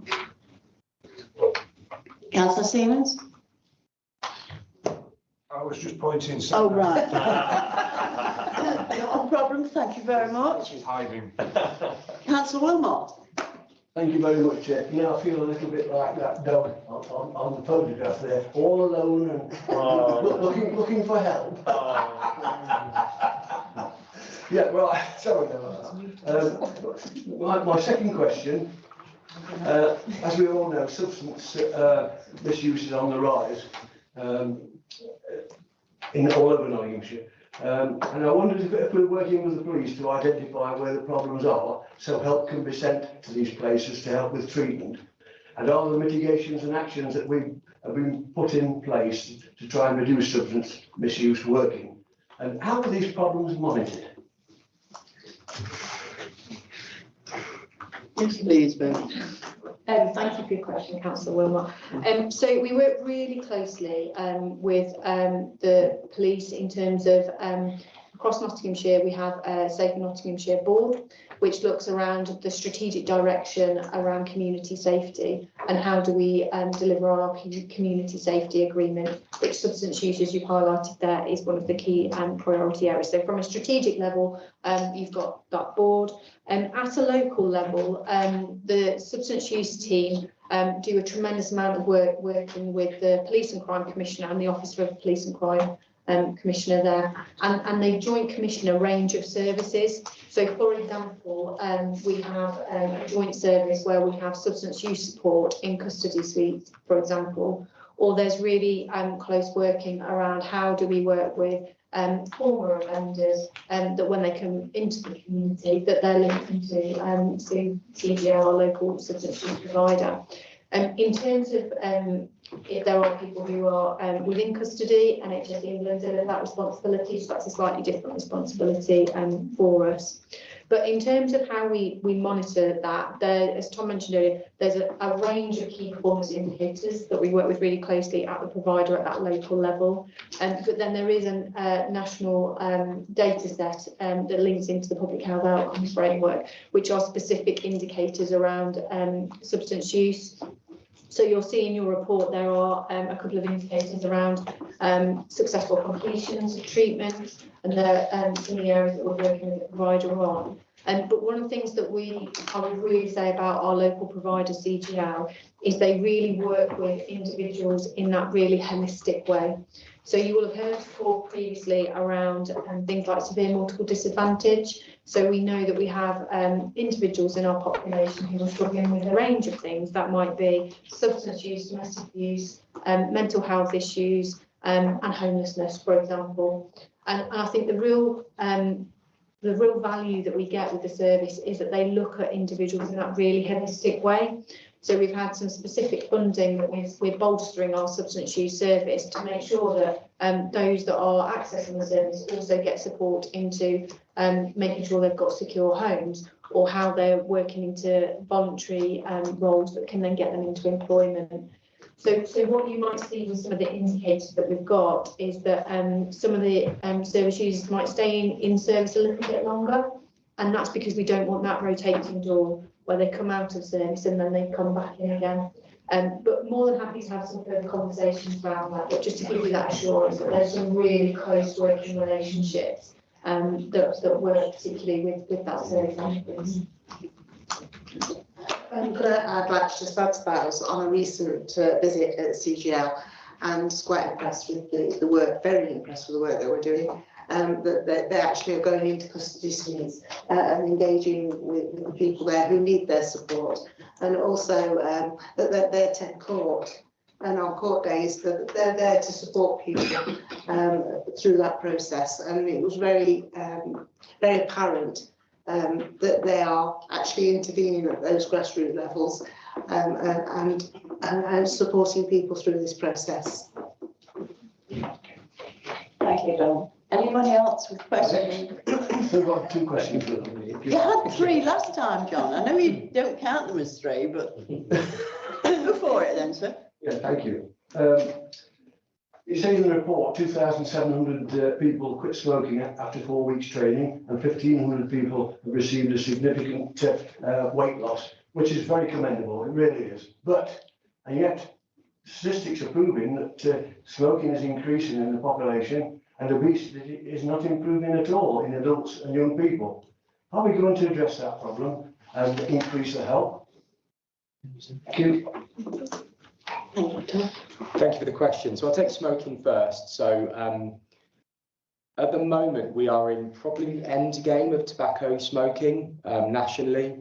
So we are seeing additional government funding that's enabled us to go much further and faster with stop smoking services. So we are seeing, locally, we are seeing our rates fall, and we're seeing those rates fall nationally.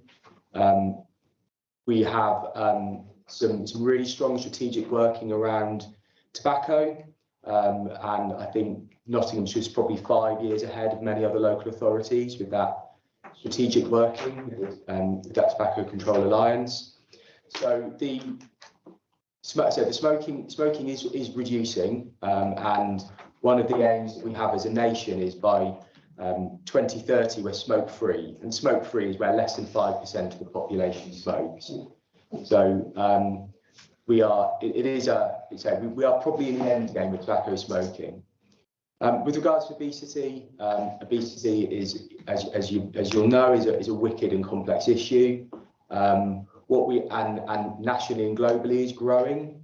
What we can do though is we can support those people who are ready to change, and our service, our integrated wellbeing service, provides a wraparound. So people might go there and say, you know what, I'm just here because I would like to lose a bit of weight, but actually that service can also then, in part of that conversations around the cost of food, can support what matters to that individual. And it may well be weight loss, or it may be, actually, while I'm here, I'd like to talk about stop and smoking services. So for those people who have had that clinically significant weight loss, that's because that is and that has been without medication. That would have been through excuse me. New phone, I don't have to use it. So what we're seeing with that weight management is we are seeing clinically significant impacts on those individuals. But you're right, as a population, we are looking at how we work to address the tide of obesity. We will be doing a very big piece of work around joint strategic needs assessment this year about really understanding the evidence of what works and how we work as a system to address obesity. I hope that answers your question. Dawn, yeah, back on that. And that's also across the wider division, the work of trading standards with illicit tobacco as well. That's obviously quite an important issue. So that we do have a team of people who are actually seeking out where illicit tobacco is being sold, and obviously illicit tobacco is cheap tobacco. And that is obviously an issue then which encourages smoking because it's cheaper, and we don't know what's in those illicit tobacco products as well, so they're probably more risky than the ones which are sold officially. So all that work is also going on, obviously to try and take those products off the streets. Thanks, Dawn. Last one, John? Yeah, may I congratulate the public health services that we provide. I mean, it's a very difficult time at the present time. There's so much activity taking place and so forth. But £291,000 underspend is not good as far as I'm concerned. It should have been spent on something that's needed. I mean, people are crying out for surgery appointments. They're crying out for small operations. I just wondered, could the money have been spent addressing any other problems? And the final one, how does public health work with the parts of the council to share analysis and deliver the required targeted work to improve all health outcomes for all residents? Thank you. That's my final question, and I say thank you for all the work that you do. Yes, please, both. And I'm going to have to teach you, Councillor Wilmot, how to do one question at a time. I've got to get two in some way or other.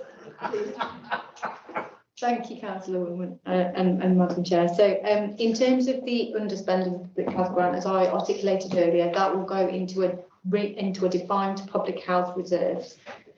So we will absolutely make sure that the way that we spend any of the public health grants is absolutely on that evidence base and really targeted to where that population need is.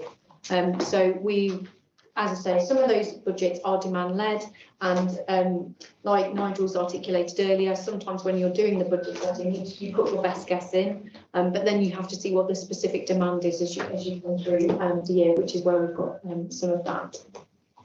In terms of sharing analysis, so one of the key objectives around the Public Health and Communities team is to really embed that evidence-based prevention and early health offer across the whole of the council. So we do a lot of work working with different departments across the council and lean much and very heavily into the wider system. So there's a range of ways that we do that. One of the key ways is around the joint strategic needs assessments, and you will have seen some of those Councillor Wilmot from the Health and Wellbeing Board. That really go into that deep dive in terms of an evidence base around particular areas. So as Tom has articulated earlier, one of the priorities for this year is around understanding where we are in terms of healthy weight, but also around how we can improve physical activity, because we know that those are indicators that we'd like to do a little bit more work on.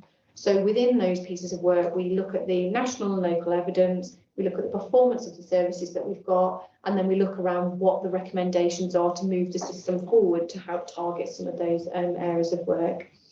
So we do those and they're broader areas of work. We also work really closely with departments around particular projects or areas that they're working, and we share a lot of data, in particularly from a population and public health outcomes framework.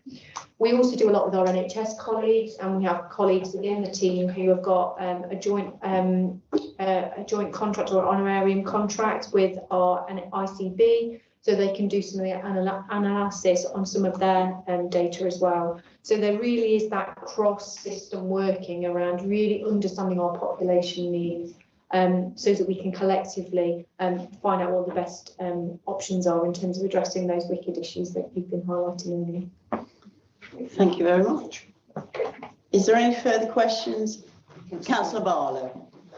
Thank you, Chair. Can I just ask, just going back to those that have actually lost weight, what are we actually doing to sort of make, we all know that it's a common fact that people yo-yo.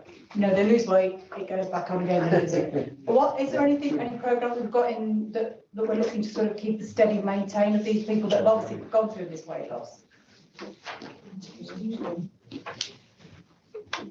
So thanks for that question. So we will be bringing a more detailed report around lifestyle, particularly obesity, later on in the year. Martin will remind me, March, thank you. So we can get into some of the detail around some of that. But what we do understand around being overweight and obesity, it's a really, really complex issue. And we talk a lot around the building blocks of health and wellbeing that wrap around us, that create those circumstances to help us thrive or create barriers for us. So we know, for example, that if you are in a deprived area, that you may not have access to cheap, healthy food, for example, which means that your opportunity to feed your family in the way that you might like may be reduced, because we have things called food islands, which is where you haven't necessarily got access to in a short distance with more healthy food. We also know there's a lot of work around being active and physical activity. And we know that there's a lot around the environment and the space that we have around us. So if you feel secure to be able to go out for a walk or go out for a run or do physical activity if you want to, you're in a very different position to if you feel you're in a part of the county where you don't feel safe to be able to do that. So there's lots and lots of factors that we work with, and the integrated wellbeing services, that specific work which looks around diet and nutrition, but also links into what that community offer is in terms of helping to support that physical activity, but also that link between mental health and resilience. And that for me is where there's some real advantages around the integrated neighbourhood public service piece of work, because that's where I think we can bring communities together, which will help, particularly from a physical activity point of view. There's some examples in the report around walking groups that have been set up through communities and through place-based partnerships. We're really keen to understand that in a little bit more. But we know that different interventions work for different people, and that's what the integrated wellbeing service does, to work with that individual around the place that they are in, acknowledging that different people are at different parts of their journey. And if they do rebound, they're there to support them within that, because we know that with some services, people are expected to rebound a number of times before they get to their goal in the end, and that's part of the process. Thank you. Any further questions? Councillor Brown? Thank you, Madam Chair. You touched on indicators earlier, and appended to the report is quite a long list of indicators. Some of these indicators show where Nottinghamshire is worse than the England average. Can you explain which are of most concern, and are we doing anything to improve this?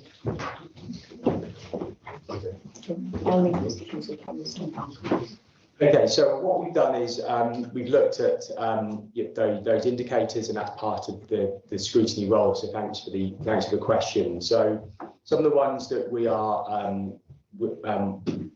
focus on is outcomes and inequalities in child health. It's around best start indicators, and with our new Healthy Families programme, that's hopefully we're going to see some improvement there. And we'll be taking cabinet paper to give more information about that. As I mentioned earlier, there have been some inequalities in women's health, and there's been Liz done her Director of Public Health report, which provides a focus on that, and there's a work programme on that that's quite comprehensive, so working with lots of different partners on that. And that's being run through the Health and Wellbeing Board. As I mentioned before, at the beginning, we've got those differences around those persistent geographic health inequalities, and some of those include people under 75 sadly dying of cancer, people with serious mental illness dying younger, and as we said, obesity. We've also got some areas we've got quite high smoking and pregnancy rates. So that again is being picked up in the Health Scrutiny report, and our ongoing issues that we know of and we're working on. Viv mentioned around substance use. there's been additional government funding, and we're able to now step into a new space around treatment and recovery. We are seeing improvements, and overall nationally we are very strong on that.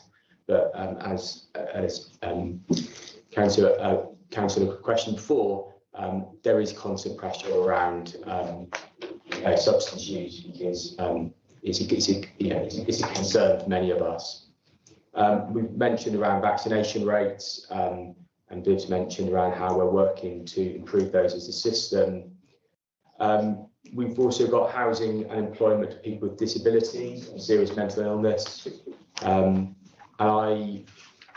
I think there's some real opportunities there with the East Midlands Combined County Authority and local government reform to really focus in on those. In a previous authority, we did quite a lot of work on that, so there is learning from Derbyshire on the disability employment. So those are some of the areas, but again, we're welcome for any other ideas or points that people think we need to explore. I can just add to that.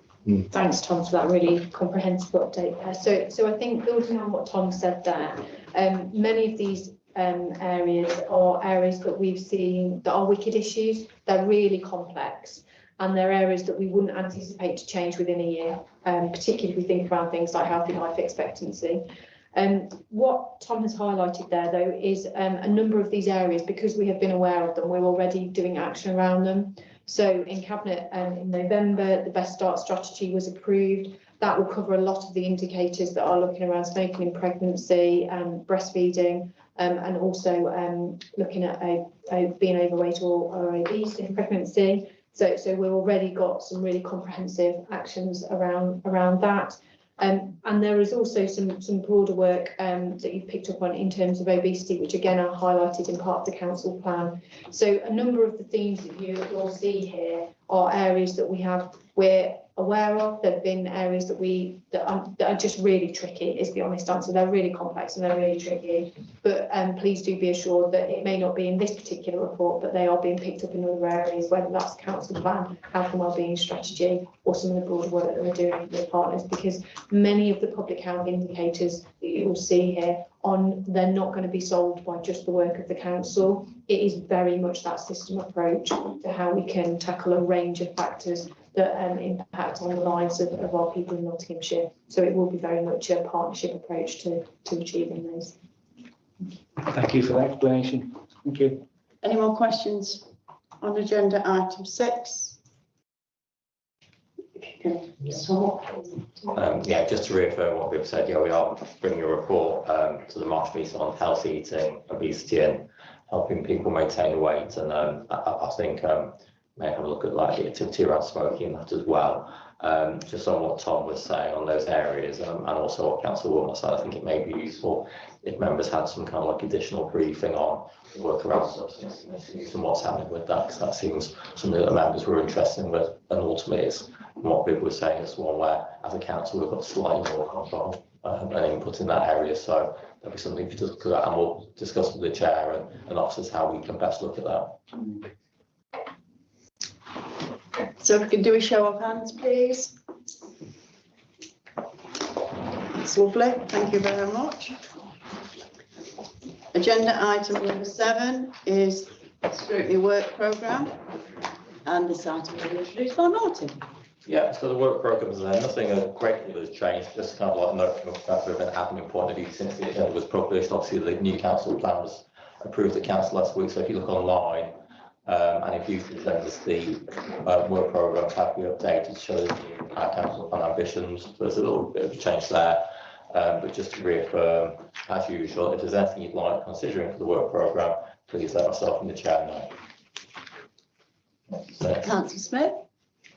Thank you, Chair. I know I mention it every time, but I'm not going to stop till something gets done about it. It's the 7th of May, we're reviewing council buildings and property, and on the 15th, I just don't understand why that's not moving. If all we need to do is trigger a working group, Martin, and so it can be a small, quick item just to approve a working group that can crack on alongside of the work programme and meetings.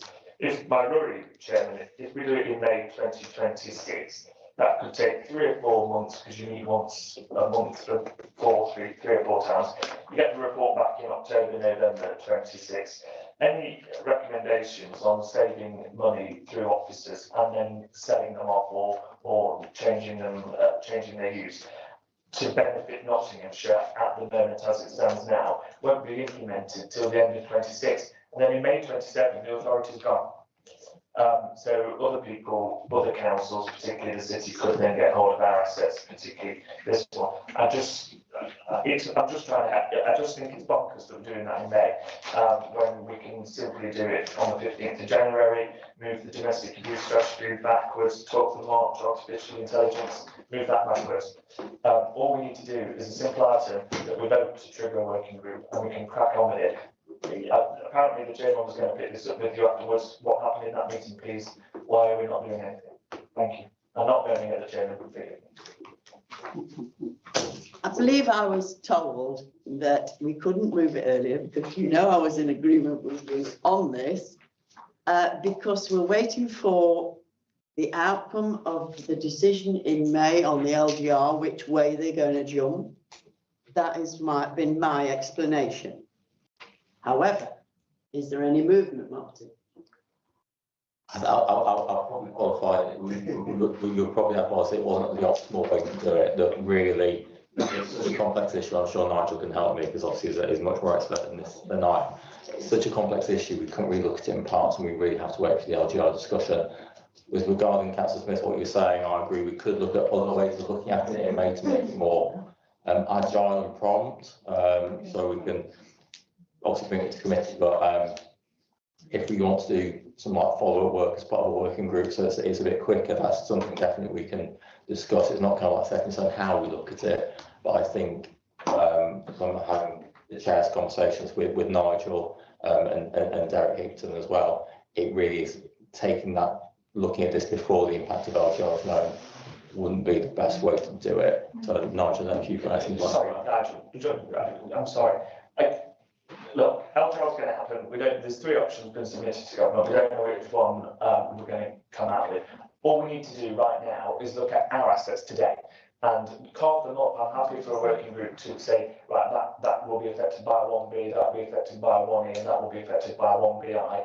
And then come there when the government gives us feedback, boom, we're ready to go. We are at this council, Nigel, is at significant risk of giving away millions of pounds of assets to the city or future new authorities that we could cash in on or operate differently to benefit the people of Nottinghamshire today, rather than hand those assets over. If we start the working group in May and say, right, this is what the government said, so these are the assets that are really at risk, so let's start the work now. You will not be able to implement them before the election in May 27.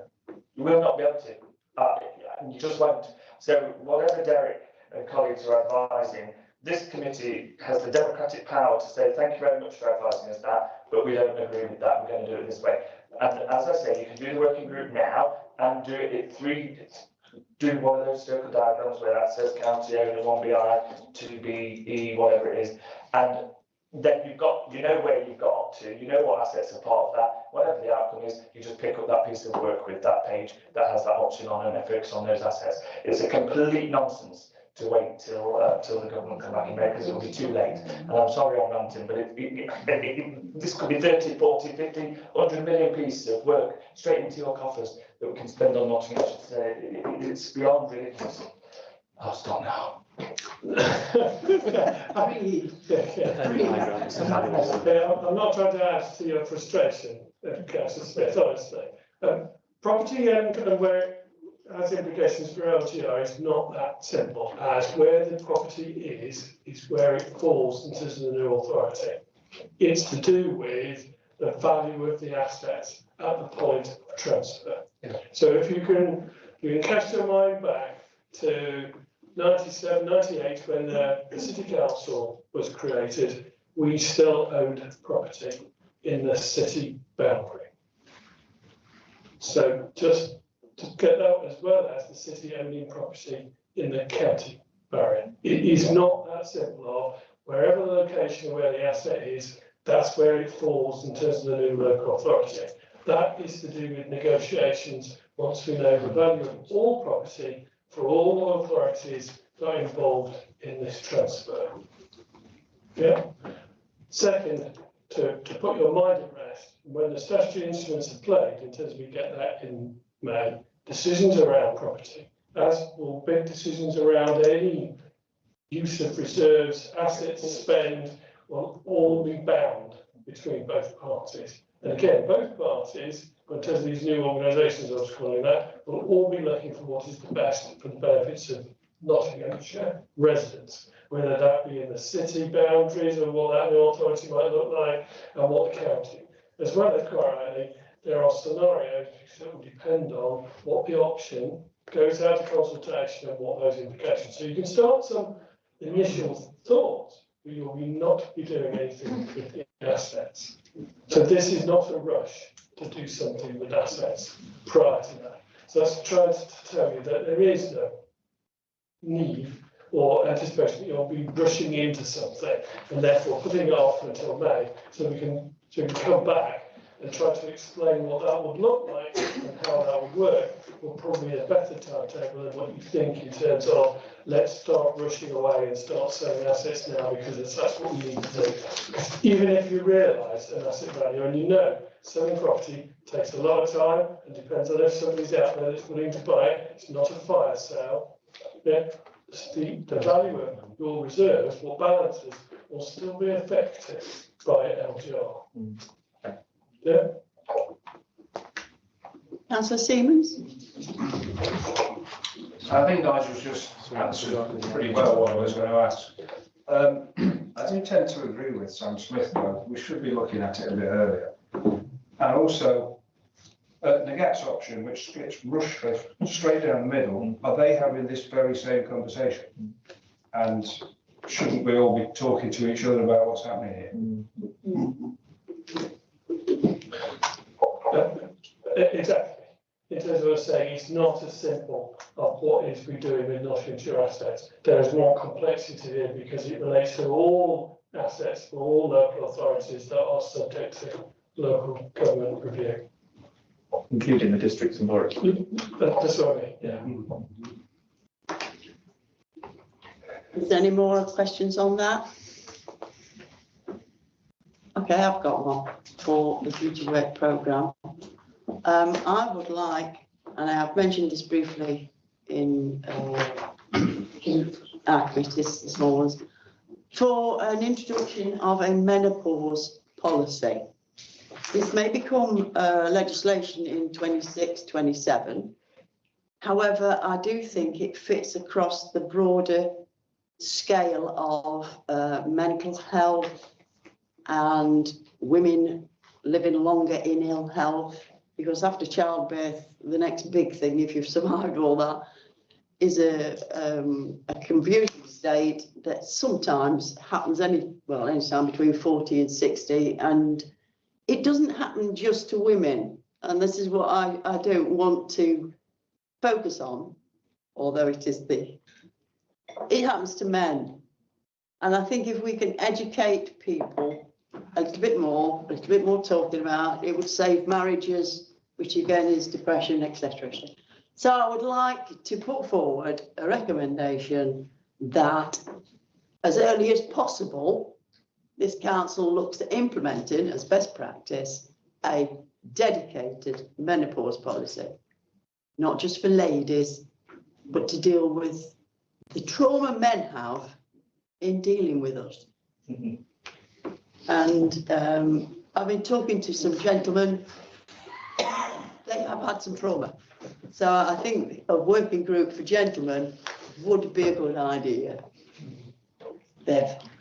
So thank you for raising that important point, and I know we had quite a good discussion around this one around the annual report around women's health. So just to provide some assurance, I've already spoken to the head of HR around this, and we're starting to look at what opportunities we have. So very happy to bring back an update in terms of where we're at and what opportunities there are. And also if members would like to champion our approach, we'd be really keen to have that, males as well as females, around that. But I'm very happy to bring some updates in that. So if the committee would be happy to accept that the officers will look at doing that and bring it back to committee, I would appreciate it. Or outside committee. But we'll look at it. It will get looked at by officers if they're happy to do that, and anything that's produced obviously will come back. If there's no other items, John is. Don't say that. Just checking. Yeah, committee's agreement on that. If you would raise your hands. That is superb, ladies and gentlemen. And with that, I do close this meeting. Thank you very much.